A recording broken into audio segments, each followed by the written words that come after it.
Muy buenas tardes, tengan todos los que están detrás de la lente como de los presentes. ¿Cómo estamos hoy? Bien. ¿Queremos aprender? Sí. Ok. Se trata de aprender más de Dios, un Dios que continuamente nos habla a través de la poesía, a través de la historia, a través de los versos más sonados que en la Biblia quedaron escritos por personas como Salomón, entre otros, por David, entre otros, por los salmistas, entre otros, por los grandes historiadores como Esdras, por los grandes historiadores como el mismo Moisés. Y entonces vamos a entrar a esta etapa que se le llama libros poéticos, en el cual vamos a conocer cómo verdaderamente Dios se expresa en las diferentes formas y estilos literarios, a modo de ser comprendido, a modo de ser apreciado, valorado y muy estimado, como el Dios presente en la vida de todas las generaciones. Siempre. Entonces vamos a echarle ganas. Hoy iniciamos libros poéticos. Dice en nuestras hojas: Iglesia Cristiana Torrefugio, Texcoco, Estado de México. Plan de curso, materia, libros poéticos. Fecha, a partir del día de hoy, 6 de agosto, al día 4 de febrero del 2015. Oigan nomás. Descripción del curso. Este es un estudio de los libros poéticos del Antiguo Testamento, que cubrirán la poesía y la sabiduría hebrea en general, donde veremos, ¿qué veremos? El trasfondo de cada libro, el contexto del mismo, sus autores, como los pasajes importantes de cada libro.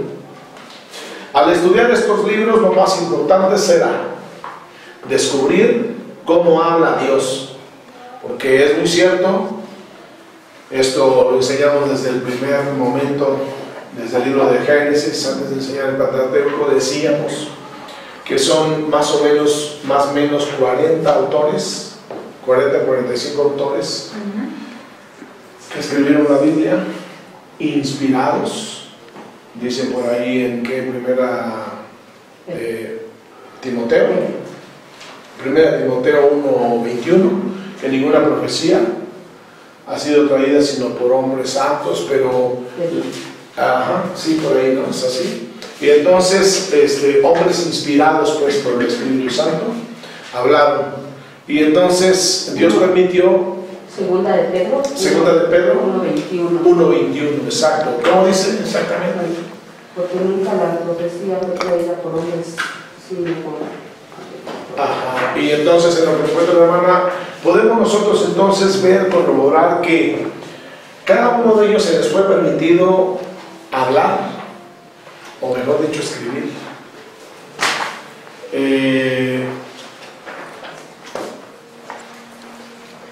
Todo lo que el Espíritu les decía que escribieran, pero les fue permitido, ahora sí que un privilegio les dieron, que su personalidad quedara manifestada en ese documento, en ese libro.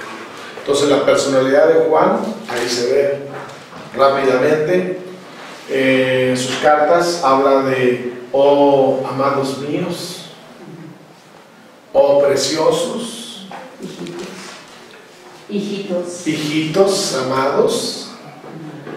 Estamos viendo, por ejemplo, o vemos también al apóstol Pablo, que siempre nos habla con una exhortación, con una didáctica, una enseñanza en cada una de sus palabras, que nos recuerda mucho la ley, los mandamientos primeros de Dios.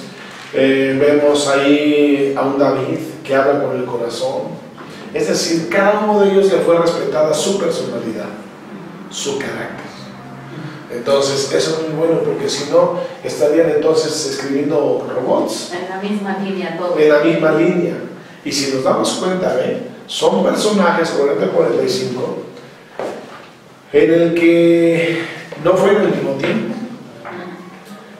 Y si fue en el mismo tiempo, pocos se conocieron. A uno que otro profeta se conoció, pero no todos. ¿Y cómo es posible que desde el primero que escribe hasta el último hay una unicidad? En pensamiento, en idea, armonía preciosa. Desde el principio a fin hay una armonía, hay una unidad.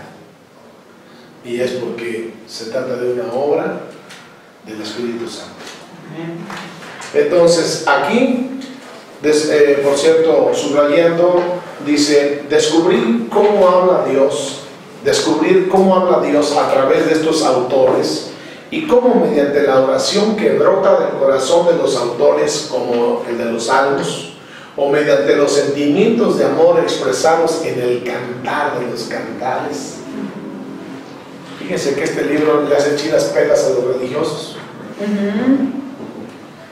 Porque dicen, bueno, yo no veo el nombre de Dios literal escrito aquí, pero lo decíamos en clases pasadas, que está bien, no lo podemos ver como en el libro de Esther tampoco, pero es innegable que su dedo está ahí. Que las circunstancias Él las maneja, Él las mueve, en el libro de Esther sobre todo. Entonces, no podemos negar pues su presencia, ahora sí que su aroma, y no precisamente de café. Su esencia. Café con aroma de Dios. Entonces, mediante los sentimientos de amor expresados en el cantar de los cantares. En el cantar de los cantares, en resumidas cuentas, ¿saben qué es? Es una poesía del amor en todos los seres humanos, sobre todo en una pareja. Lo dicen de manera limpia. Allá de aquel o hay de aquel que lo quiera interpretar Con morbo. con morbo, es correcto. Se habla de una manera pura. Hay posiciones para una pareja. Se habla de una manera pura, que tu brazo izquierdo que no esté debajo de mi cabeza, por ejemplo. Habla de una pureza, de una entrega pasional, o sea, un amor de una persona para otra, del sexo contrario, genuina, auténtica. Habla de creatividad, habla de que da brincos como de gacela, que te quiero casar como el corzo al amanecer. Dame tus mandrágoras y me pondré más chipilón de ti. Exacto. Seré tu fan. No sirve. En fin, ya me estoy animando, pero no está la mía aquí.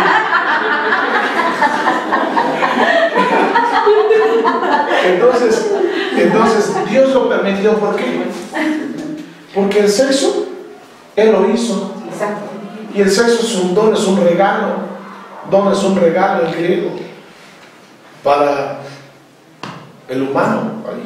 No, y aparte del sexo entre las parejas, pero de manera pura. Claro. Sana. Sí. Obediente. Sí. Cosa que los legalistas, que los religiosos interpretan. Que el sexo solamente para reproducción. Y nada más. Después ya no se toca. Sacrosanto. Los santos peregrinos. Nos veamos. Entonces, aquí estamos viendo cómo este precioso libro nos va a hablar de esos sentimientos mediante la búsqueda de la sabiduría de los sabios, que está en Proverbios. Nuestro Dios es exaltado como el creador de todo bien. Amén. Como desde la locución amorosa o expresión de sabiduría se convierte en un vehículo para acercarnos a Él. Como a través del amor, ahora sí, a uno que otro ha interpretado que el amor puro entre una pareja que se muestra ahí en Cantar de los Cantares, cómo se puede trasladar de una manera poética, no literal, del amor de la iglesia a Jesucristo, su esposo. Habla de una pureza increíble, de un amor. Hoy estábamos viendo que ese panorama bíblico, alcancé a ver, que dice ahí que Él vino a conquistar el mundo a través del amor, que es la mejor arma de Dios. Con ella derrotó a Satanás 2 veces tranquilamente, con Job, la vida de Job, y con la vida de su hijo. Él subió a la cruz por amor. Job resistió hasta el último, el calvario de 8 años, por amor a Dios. Entonces, esto sí hay un símil, hay una comparación perfecta, armoniosa, preciosa. Y ahí sí lo podemos ver. Entonces, de esta manera también. Entonces, todo nos acerca a Él, ¿no? Objetivos. 1, en el área del conocimiento. Que el estudiante demuestre su dominio. ¿De qué? De la enseñanza bíblica sobre cada tema de los libros poéticos. ¿Ok? Comencemos nosotros a estudiar, que pronto, o yo digo desde hoy, me van a entregar una lectura, un resumen de lectura del libro de Job, los primeros 5 capítulos, de aquí al próximo miércoles. Y entonces, que tú puedas ver y dominar la enseñanza bíblica que hay en estos capítulos y puedas resaltar qué otras preguntas bien se podrían hacer, por ejemplo, en estos 5 capítulos. Y podrías entonces tú mismo preguntarte, lo vamos a ver al final del material este. Por ejemplo, ¿por qué el justo sufre? Y del 1 al 5 lo encontramos. Y entonces es una pregunta que tú mismo y yo podemos hacernos, que no está expresada en la Biblia, pero que debido al dominio que nosotros tenemos, el control de la lectura que hacemos del 1 al 5 y resumimos, bien podemos hacernos esa pregunta como muchas más. Y esto nos va a ayudar a dominar el tema. Saber para un tiempo futuro cómo aplicar este libro de Job en la enseñanza para otra persona u otro grupo. No te des por descartado, puede ser tu maestro. O armar una buena prédica sustentado en estos temas. Entonces, es increíble ayuda. 2, que el estudiante conozca y entienda que las circunstancias y motivos que llevaron a los autores a escribir estos libros. Miren, a esto se le llama trasfondo o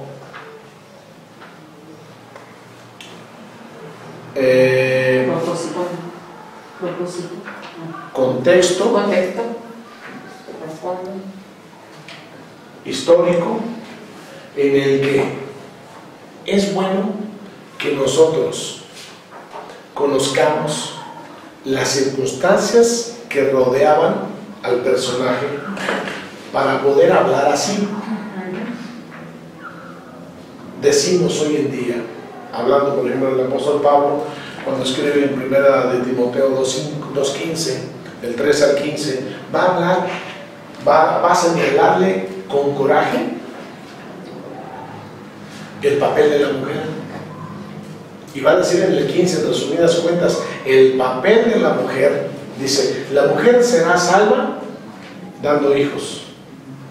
Le está diciendo en resumen, ya les digo muchas cosas los versículos anteriores, sobre todo del 13 al 15. Va a decir esto en función a que las mujeres que están llegando a la vida cristiana, a reunirse en una iglesia cristiana, son prostitutas. Ojo, unas son estas, otras son las que siguen las modas, y casi por lo regular son mujeres griegas. Y las griegas desde los tiempos antiquísimos, acuérdense, que ellos siempre están viendo la perfección del cuerpo. Es más, decían ellas, no te doy ni un hijo, porque por causa de darte uno, voy a perder la figura. Y a mí me gusta ponerme estos vestidos de seda blancos y bellos para lucirlos en las fiestas. Se la pasaban de pachanga en pachanga y de orgía en orgía. Eran mujeres entonces que no querían darle hijos a la persona, al esposo. Entonces, ojo, ahí Pablo les va a recordar el papel que tiene la mujer en el plan de Dios. Y le va a decir, tú no fuiste hecha primero, el hombre. A ti Dios no te encargó, le encargó al hombre. Por lo tanto, vuélvete al ministerio original tuyo, que dar hijos. Más no se le pide a la mujer, de veras. ¿Es una ayuda idónea? Sí. Pero que ciertamente ella siempre está para apoyar a su esposo, no para decidir, ni para hacer. Prácticamente para ser la contraparte y dar hijos. Y de eso se trata, porque son los dos mandamientos que Dios le da a la pareja. Uno, fructificar. ¿Fructifica en qué? En amor.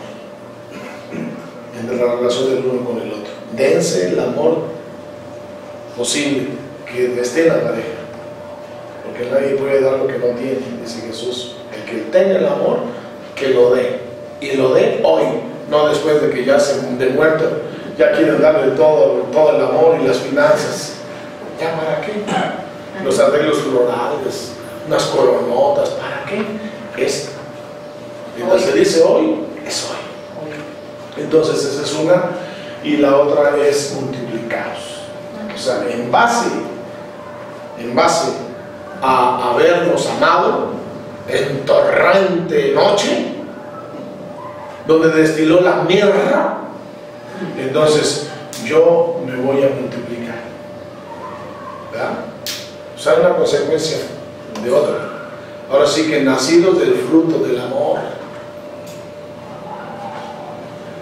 del hueso de los huesos, de la carne, decía Jacob, no, Adán, ahora es hueso de mis huesos, carnita de la mía.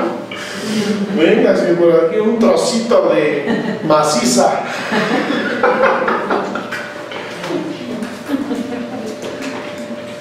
Entonces, que el estudiante conozca y entienda las circunstancias y motivos que llevaron a los autores a escribir estos libros. Fíjense, algo chistoso. En Cantares vas a encontrar con Salomón describiendo a la morenaza, que la miró mucho el sol. Ella se va a decir ella. Y en ese momento dice, como poéticamente, tus pechos son como las torres de marfil de un rey. Estaban bien paradas. Así son tus pechos. ¿Entienden? Es una descripción así, pues poética, y las circunstancias que rodeaban era eso, la existencia de unos reinos que tenían unos tronos bien firmes, exacto.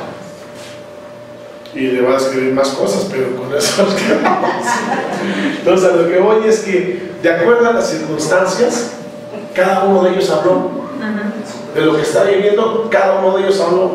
El apóstol Juan va a escribir acerca de la gran rivalidad que se está dando dentro de la iglesia por parte del gnosticismo, de los gnósticos, con G, gnósticos, que están arremetiendo con fuerza contra la misma iglesia, la están queriendo dividir. Están diciendo, en otras palabras, la carne para poco aprovecha. Así es de que démosle rienda suelta a todo pensamiento inmoral. Y de ahí vienen los femeninos, los homosexuales. Entonces, Él está en una continua lucha desde el mismo evangelio que lleva su nombre. Les está hablando a ellos de la naturaleza del Señor Jesucristo. Una naturaleza humana. Porque vino en calidad de hombre. Dice Filipenses 2, ¿no? 7 al 11, que tomó forma de hombre. Y entonces, y ellos están diciendo, no, cuando el Cristo, después de haber resucitado, posó en él, en la crucifixión lo abandonó. El que murió es el Jesús humano. Todos hablaban de dos personas diferentes y la iglesia no lo entendía así. Y el apóstol Juan va a poner en su lugar a ese grupo y le va a hablar que tuvo sed, que tuvo cansancio, necesidades de un humano. Y entonces, ¿quién resucitó? Les preguntaban a ellos, a los discípulos. Decían, es un fantasma. Entonces, va a hablar él en función a los enemigos de la cruz, a los enemigos de la resurrección de Jesucristo, a los enemigos de la persona del Hijo de Dios. Él va a hablar para defender la fe. Y entonces, según las circunstancias, escribieron. En el área de actitud, que el estudiante valore la importancia de la poesía. O sea, vuelvan a ser más románticos, hombres y mujeres. Tú, Cheo, hacia tu mamá, no olvidando todavía dónde apuntas. Y la sabiduría hebrea y su uso, tanto en la iglesia primitiva como en la iglesia contemporánea. Ser sabios, ser entendidos. 2, que el estudiante desarrolle un deseo por aplicar la sana doctrina de los libros poéticos, ojo, en su vivir diario y en su ministerio. ¿Ok? Chavitos. En el área de las habilidades, que el estudiante elabore estudios bíblicos, predique, comparta sobre los diferentes temas de los libros poéticos. Temas principales en los libros poéticos nos vamos a encontrar que Job, hay un tema muy importante aquí que hay que resaltar. ¿Por qué sufren los justos? ¿Tú podrías responder?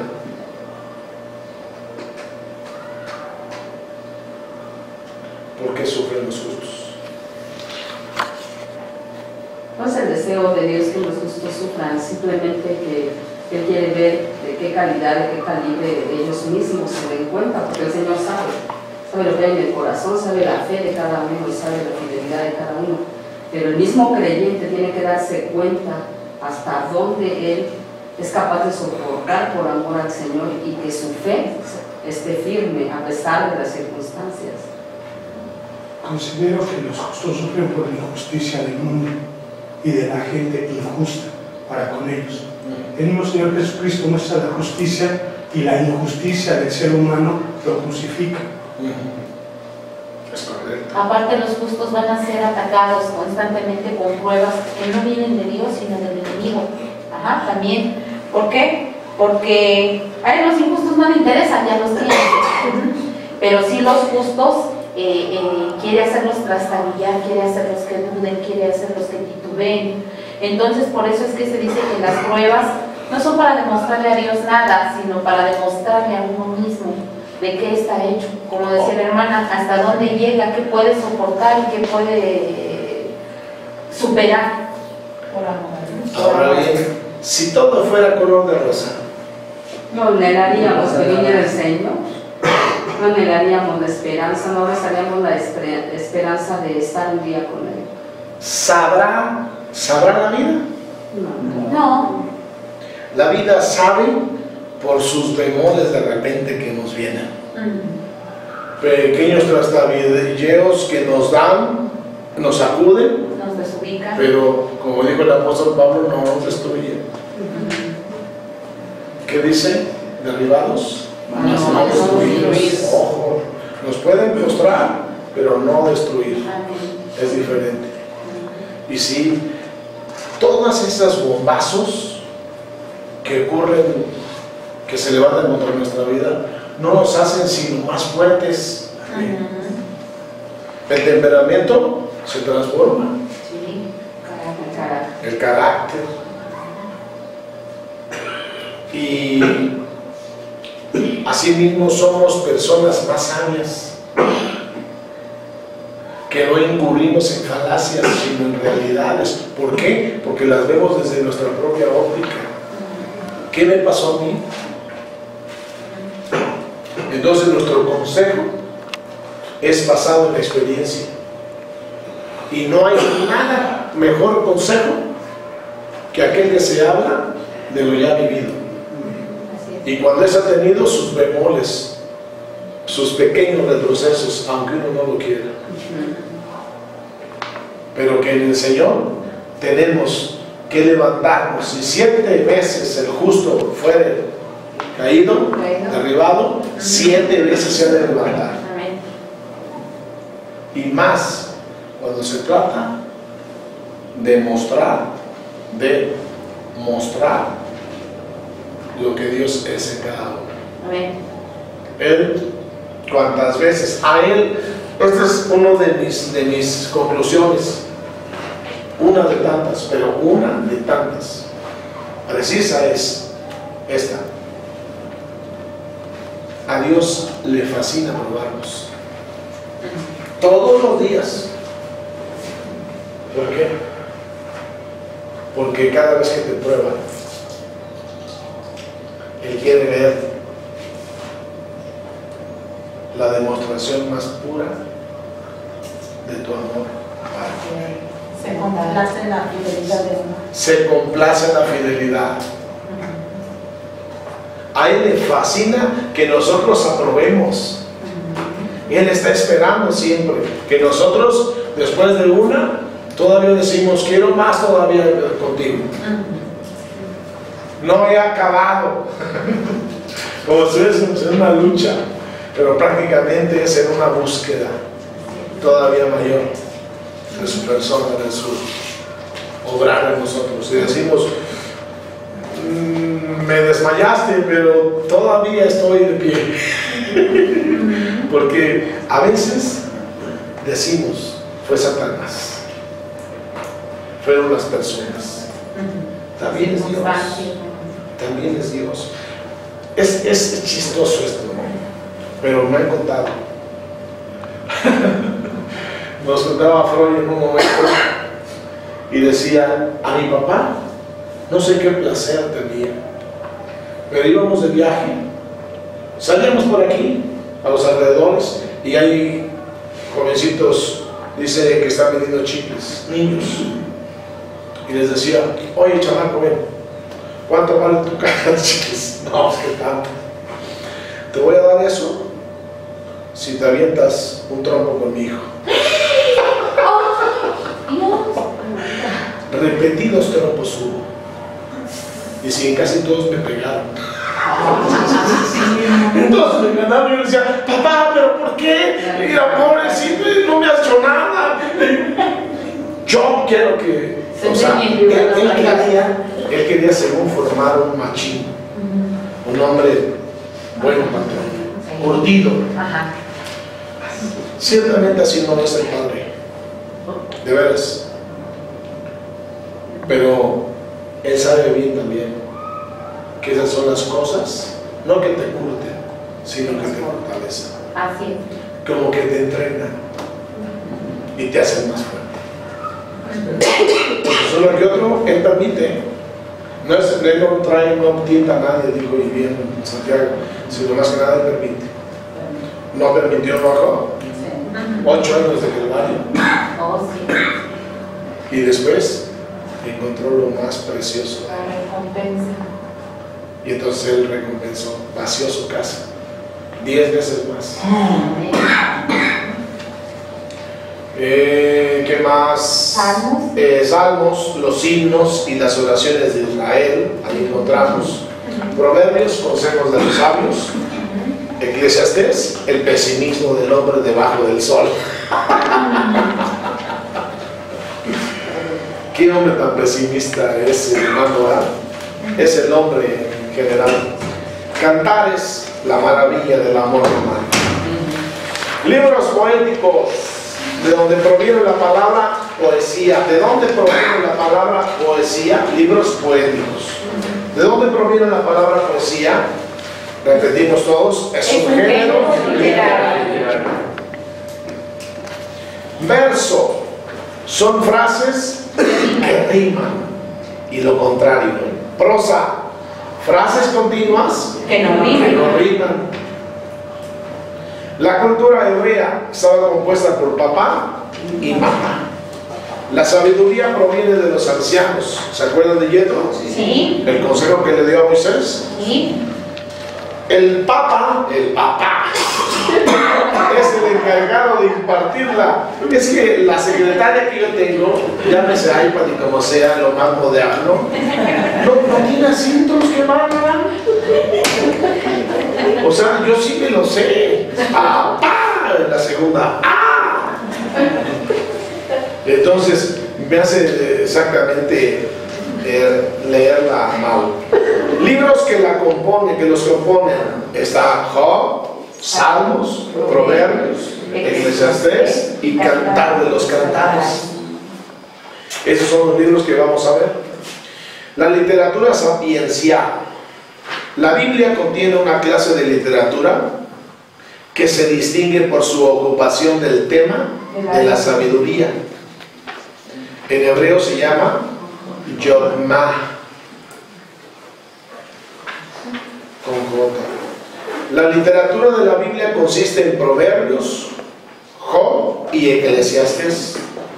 Varios proverbios y admoniciones, que son amonestaciones, reprensiones bíblicas o bíblicos. La sabiduría en el hogar. Bueno, antes que nada precisamos esto, que varios proverbios contienen admoniciones. Proverbios prácticamente es sabiduría, pero también tiene admoniciones, que significan amonestaciones, reprensiones, ¿ok? Y la sabiduría en el hogar servía como el primer centro de interacción. Prácticamente lo vi ahorita en la clase que teníamos, donde el padre era el que emitía juicio en un pleito de hijos, o de esclavos, o de vecinos, o gente que estuviera, que le perteneciera. Y el padre continuamente era el que impartía la enseñanza. ¿De qué? De los proverbios. La enseñanza de la sabiduría. Dice que a Job le sacaban una sillita para emitir juicio. Era casi un juez, un rector, una persona que impartía justicia, porque era una persona sabia. Entonces, en el hogar había una interacción de este asunto, de la lectura sapiencial. Entonces se cultivaban las mentes de buenos razonamientos de la gente que había escrito o que había hablado en su tiempo. Entonces era el centro de interacción. La sabiduría se inició como una función de las familias o clanes. Las responsabilidades de instrucción se compartieron entre el padre y la madre. ¿Qué dice Proverbios 6:20?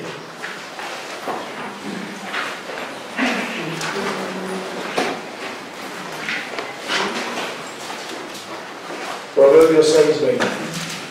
La música que llegó. Guarda, hijo mío, el mandamiento de tu padre y no dejes la enseñanza de tu madre. Ojo. Un mandamiento que el padre expresaba: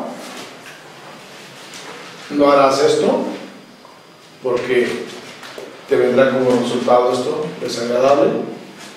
Y la madre lo enseñaba todos los días a sus hijos que quedaban en casa. mientras el padre salía a trabajar en el oficio. Entonces se le enseñaba de muchas maneras. Eso mismo se lo ejemplificaba, le ponía ejemplos.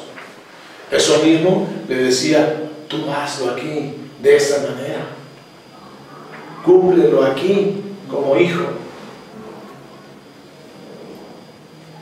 Entonces, casi que siempre las madres han tenido ese papel. Los padres hemos salido por los siglos de los siglos a trabajar.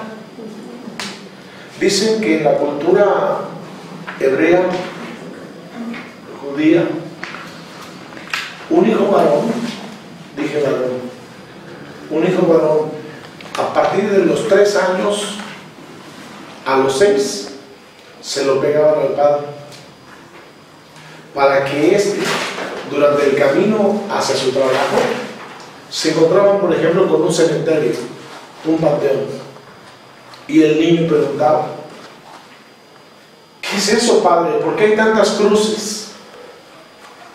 Y tantas como cajitas.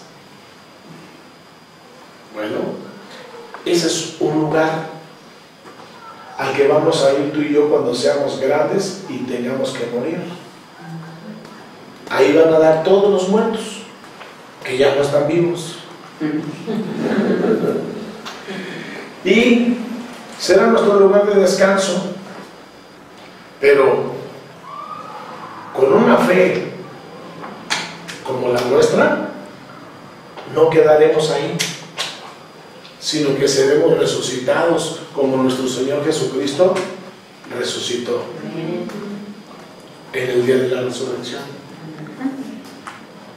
Oh, ahí está ya una enseñanza. Y entonces le pegaban al hijo varón al padre, y el padre se encargaba de enseñarle con la vida.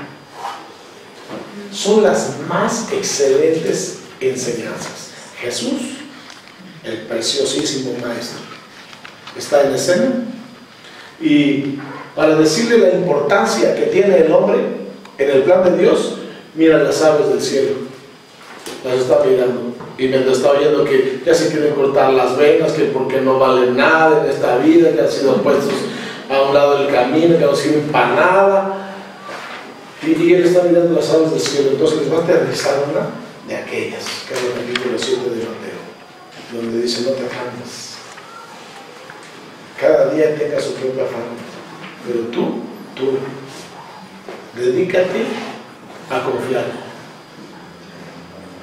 en que Dios tiene para cubrir tu necesidad. Porque así como las aves del cielo, que no juntan graneros como el hombre de sus abundantes cosechas para un tiempo futuro, ellas en el día a día son alimentadas por mi Padre. Dice: ¿cuánto más no valéis vosotros, cabezones, que esas aves? Siempre está dando enseñanzas de acuerdo a las circunstancias, de acuerdo a lo que es la vida misma. Así, ¿cómo no? Él va a decir: miren, este es un camino angosto, ¿verdad? Por él como que está dificilito correrlo un grupo de 100 o los 12 que traigo con ustedes, entre ustedes. A ver, si todos los ponemos así, horizontalmente, y queremos correrlo, pues no cabemos. Bueno, un camino angosto es el que lleva al cielo. Porque por el otro lado, que también pudiera ser un camino, una pradera, un llano, y por ese van multitudes, pero exactamente son los que no van al cielo. O sea, tomando de los lugares, de todo el sistema, Dios las mejores enseñanzas. Entonces, así mismo, en la cultura hebrea vemos que esto pasa, que los padres dan los mandamientos y las esposas, las madres, dan las enseñanzas. ¿Entiendes? Son dos cosas diferentes. Miren, el capítulo 7 de Deuteronomio dice que la repetirás. a tus hijos y a los hijos de tus hijos y hasta la cuarta generación, y que los pondrás en los dinteles de las puertas, al acostarte, al despertarte, en la crema de dientes, en esto, en donde todos ellos se mueven. ¿Okay? Esos versículos, esos mandamientos, ya los puso el Padre. Pero luego la madre tiene que estarlos, ¿qué? Recordando, enseñando. ¿Ok? Sí. Y también dice aquí que el no prestar atención resultaba en castigo. Proverbios 13:34. Es 24. Ok. El que detiene el castigo a su hijo aborrece, mas el que lo ama desde temprano lo corrige. Wow. Hebreos 12 va a decir que la disciplina al tiempo presente a veces que no tiene mucho gusto y que la recibe, pero al tiempo futuro, ¡oh!, traerá un gozo poderoso. Es decir, y también dirá el Padre, al que amo, lo castigo. Y es bien lógico, ¿verdad? Porque si tú no amas, no corriges desinteresadamente, esto piérdete. Pero el que ama te dice, hijo, no hagas esto, ya me exasperaste, tome sus nalgadas.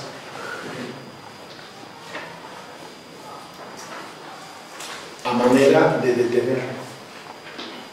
A mí me detuvieron de ser ratero, 2 de bastos. No era tanto. Simplemente yo sabía por un amigo cambiar el precio de unos tenis del precio más barato por el más caro y aventurarme, pasarlo ahí a la caja, 30 pesos en lugar de 300. Era mágico este cuate, me enseñó esa maña. Cuando lo quise hacer, yo soy chapa para eso. Así como para el fútbol, en el fútbol yo era el bueno, me pegaban mucho.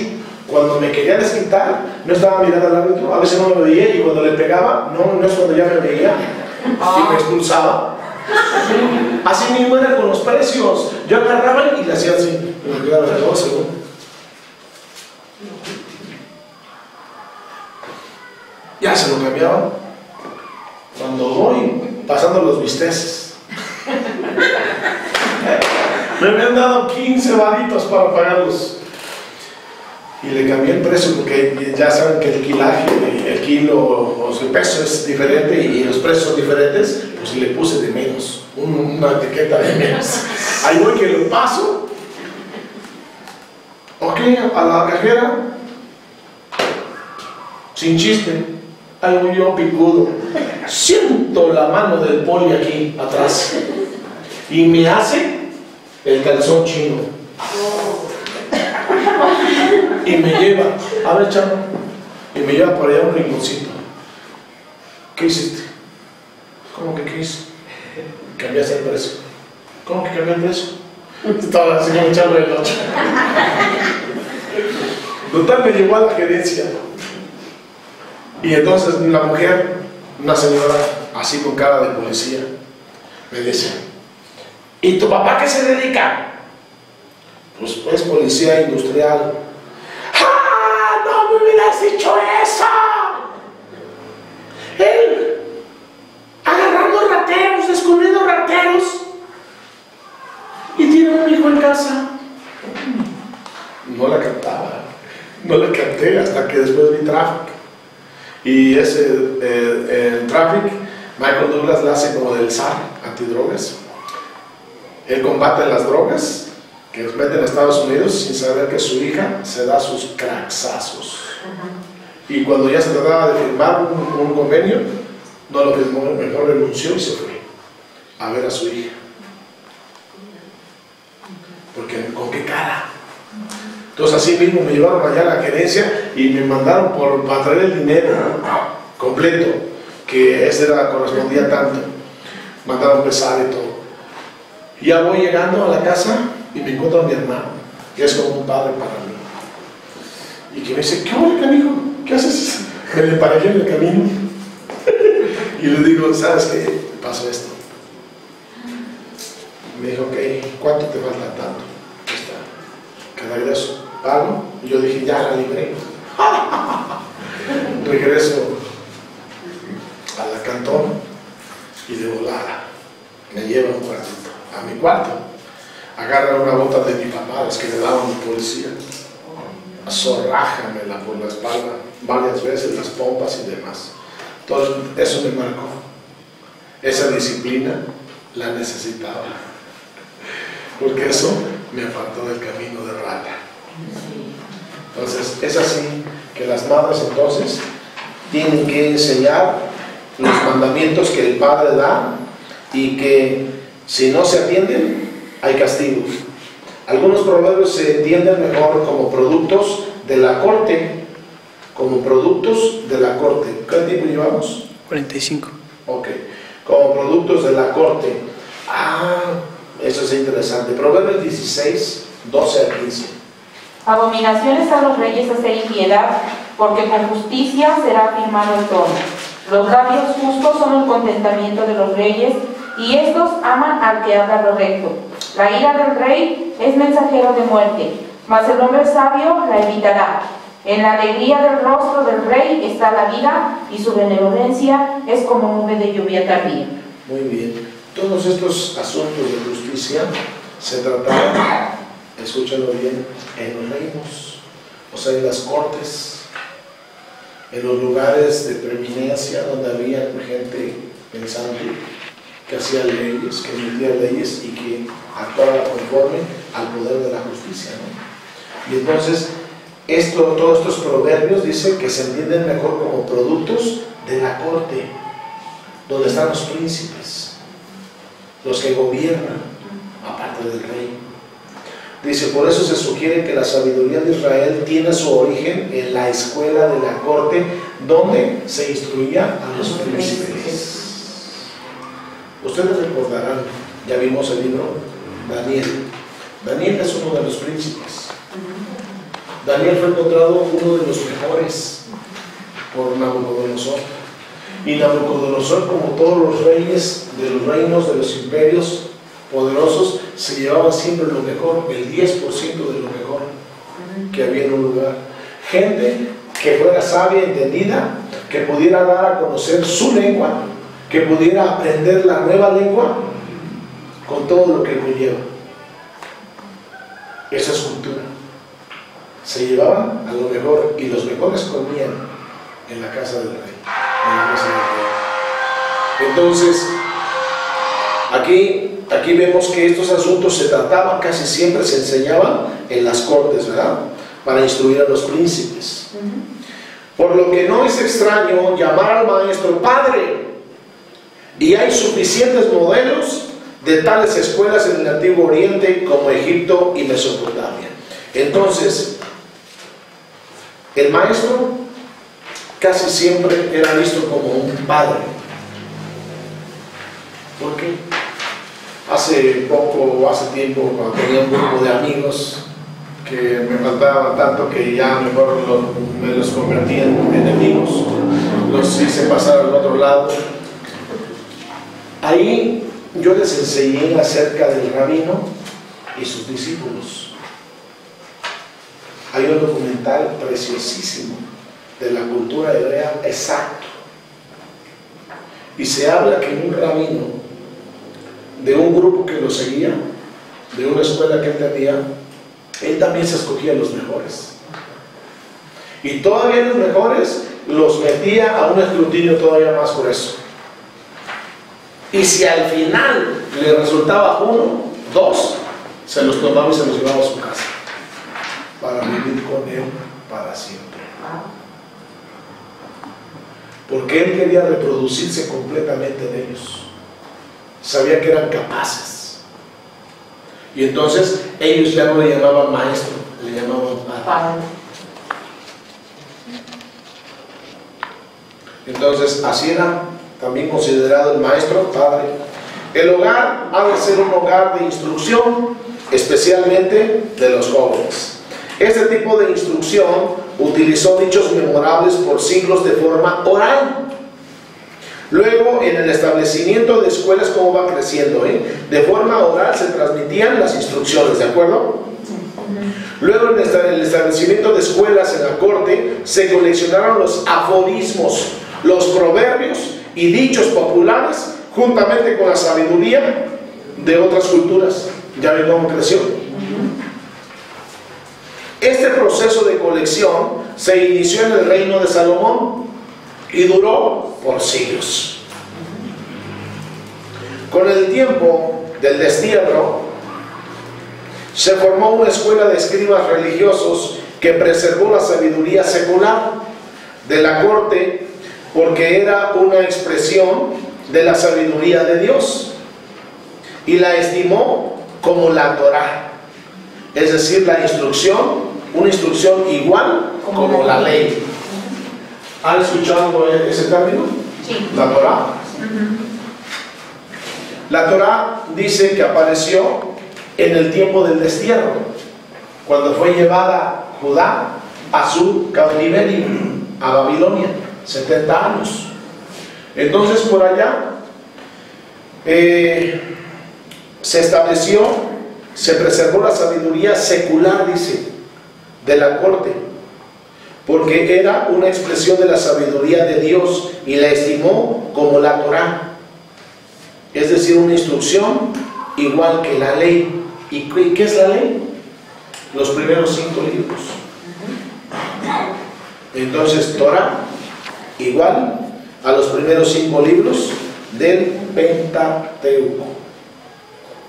Aceptado Torá o Torá, aceptado por la Real Academia Española como Torá, es una palabra hebrea que deriva de la raíz tal, que significa acometer. Repite conmigo, acometer. Acometer. Torá.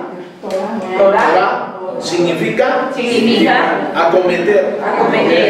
dar un tiro. Dar un tiro. Y que en resumidas cuentas significa dirigir el tiro.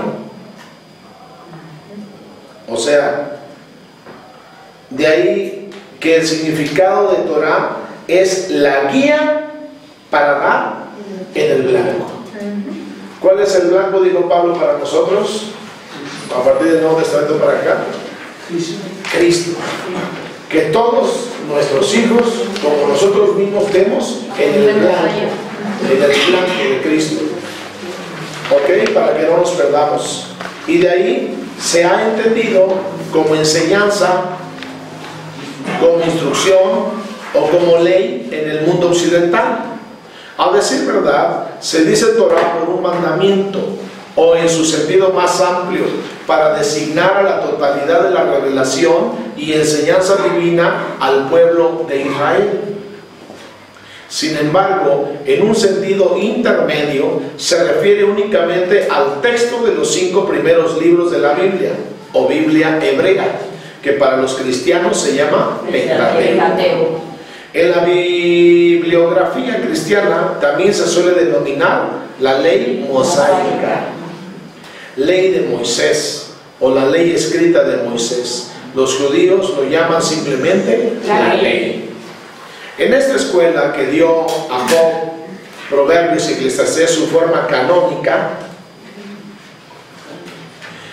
donde canon significa un conjunto de normas, preceptos o principios con que se rige la conducta humana, un movimiento artístico, una determinada actividad.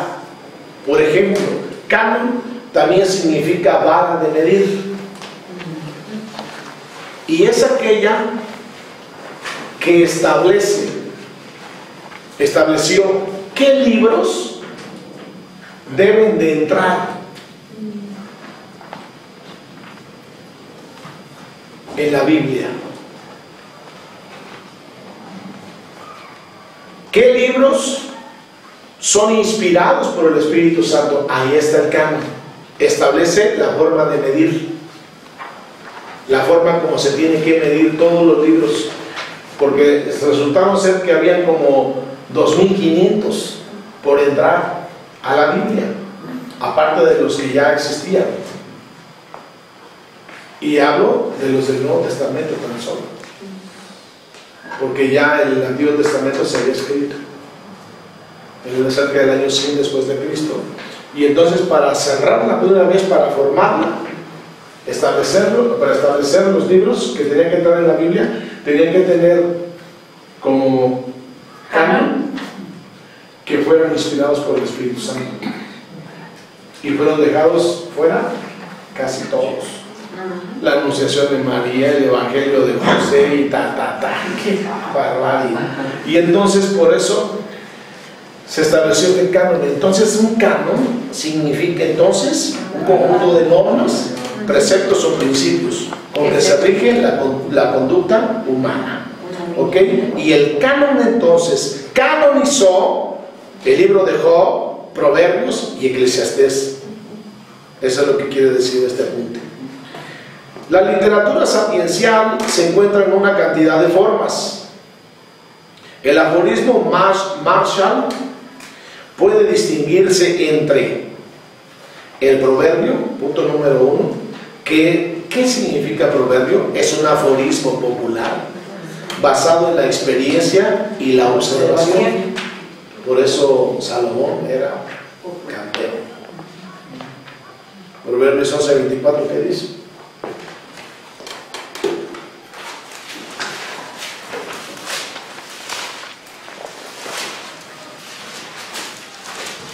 Ya les dije que en Cantares comparan las torres puntiagudas y firmes como los senos de su negrita, ¿no? Hay quienes reparten y les es añadido más, y hay quienes retienen más de lo que es justo, pero viene la pobreza. Órale. O sea que no ansiemos más de lo que necesitamos.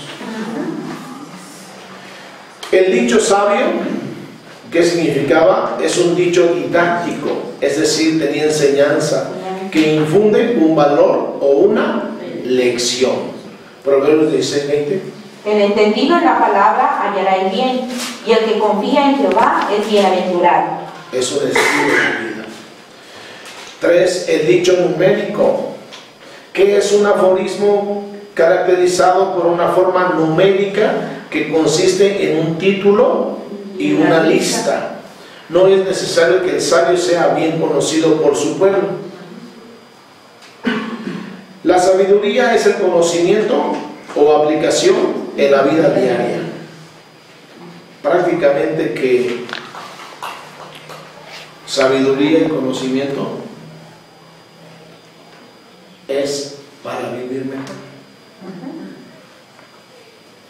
La sabiduría usa también admoniciones, Proverbios 16:3, mandatos, Proverbios 8:33, y prohibiciones, Proverbios 22, del 24 al 25. Además, los sabios emplearon formas más extensas en su instrucción. Se usa la alegoría, es decir, un cuento cuyos detalles representan otras cosas en la interpretación. Un relato concreto para ilustrar un punto de enseñanza. A ver qué dice Proverbios 7:6. Vamos a leer los primeros. ¿Cuál es? Proverbios 7:6. Un relato concreto para ilustrar un punto de enseñanza. Porque mirando yo por la ventana de mi casa, por mi celosía, vi entre los simples, consideré entre los jóvenes a un joven falto de entendimiento. Ok, ya nos imaginamos el relato, ¿no? La narración autobiográfica, sea confesión o reflexión personal, comparte la experiencia rica del sabio con el alumno.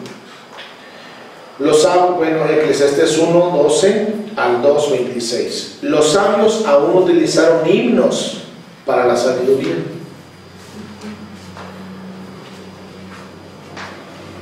Los himnos casi que siempre se han interpretado como cánticos, ¿no?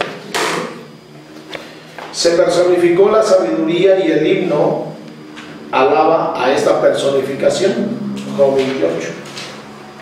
¿Qué dice como subtítulo en Job 28?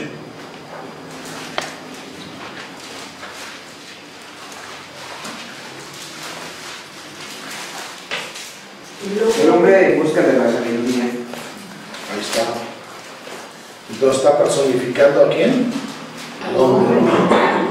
Tarea. Trae las siguientes definiciones gramaticales. Poesía hebrea. Poesía simplemente, prosa, paralelismo, sinónimo, antónimo, antitéticos, hay muchos proverbios antitéticos, antítesis, causales, sinécdoque, admoniciones, aforismos, instruir, eufemismo, hipérbole, litótes, paradoja, metáfora, personificación, apóstrofe, alegoría Y fábula. Primer cuestionario. Me traen ante todo eso de tarea y el cuestionario también. 1. Memorizar lo que significa verso y prosa. Acuérdate, la prosa lo contrario de lo que el verso rima. 2. ¿Cómo es la cultura hebrea? A lo que vimos aunque sea escaso y lo que te he contado. 3. ¿Qué libros componen los libros poéticos? 4. ¿Por qué al maestro se le llama padre? 5. ¿Qué es la Torá y cómo surgió y qué libros canonizó? Aquí hay 3 preguntas para 3 respuestas, ¿de acuerdo? 6. La literatura sapiencial consiste en 3 formas. ¿Cuáles son y qué significa cada una de ellas? El proverbio, el dicho sabio, el dicho numérico. De manera práctica, ¿qué significa sabiduría? ¿Qué más compone la sabiduría? Pregunta 8. 9. ¿Qué significa la palabra hebrea yogmah o yogmah? 10. ¿Qué son las admoniciones bíblicas? 11. ¿Qué era el centro de interacción y quiénes compartían? 12. ¿Cómo fue avanzando la instrucción en el hogar? 13. ¿Qué incluyó la sabiduría? 14. ¿Qué es una alegoría o cuento y qué más utiliza el sabio? Y 15. Leer los primeros 5 capítulos de Job y hacer un resumen de lectura en una hoja y me la van a entregar todos los días de mi vida. ¿Ok? Entonces con esto nos despedimos. Que Dios les bendiga.